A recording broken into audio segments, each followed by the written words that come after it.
Shalom from Jerusalem. My name is Shani Ferguson, and here is your update on the crazy life that is life in Israel. This week, Trump got together with the UN and formed this board of peace that is essentially, hopefully, going to make the UN be slightly less incompetent than it has been for all the many, many years that it has been trying to bring peace to the world and has been brutally unsuccessful in the process. There were many countries involved in this peace effort board formulation. And if you don't know if you like the new board of peace or not, look no further than Hamas's reaction, which was a complete condemnation of this external force that is trying to bring order into the mass chaos that is Gaza. In fact, their comment was so adorable, I really have to read it to you. It was, "The decision imposes an international trusteeship mechanism on the Gaza Strip, which our people, our forces and factions reject." What they're saying with factions is, even though Gaza is this teeny tiny strip of land, in fact, there are multiple entities that run around with their own weapons and missiles and all that. So what they're saying is all the factions united condemn this new international force.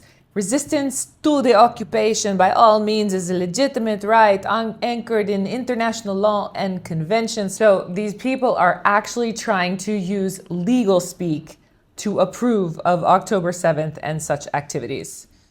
The weapons of resistance is linked to the existence of the occupation, and any discussion on the matter should remain an internal national issue related to a political power. Okay, so what they're trying to say is we should be able to handle this ourselves and nobody from the outside should be able to have a comment on this. And if you have been looking at the unbelievable dysfunctional Gaza for the past 20 plus years and you think that it's a good idea to let them keep running their place into the ground, then you're just on a different side of the conversation. Because so far, Hamas has proven itself to be completely incompetent in returning hostages within said given amount of time. We still have 3 bodies of hostages remaining there. Supposedly, at some point, they'll give them back to us. So while we are still waiting to close out that phase of the war and have our 3 hostages returned, yesterday there was a terror attack that included a car ramming, and then the terrorists got out of the car and they started stabbing people. Of course, the terrorists were neutralized, not before they were able to kill and wound.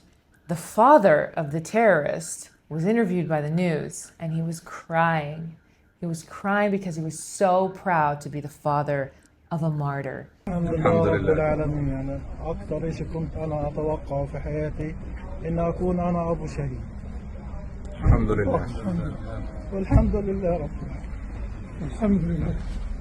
when you understand that these are families, the father, the mother, the children, when you say there are civilians, women and children who are being hurt in this war, and you understand that this is the ideology that they're raising their children in, then you realize what we're up against. And until you realize that's what we're up against, you really can't have a proper opinion on what's happening over here because you just don't understand who or what the enemy is. And until you understand what your enemy is, you're bound to lose the war against him. In the meantime, there's this funny back and forth with Mamdani, who absolutely declared when he was running for New York mayor that he would arrest Netanyahu if he ever stepped foot into New York City. Obviously, he doesn't have the authority to do that, and the US is not signed on to the International Criminal Court, and so it's really a lot of posturing.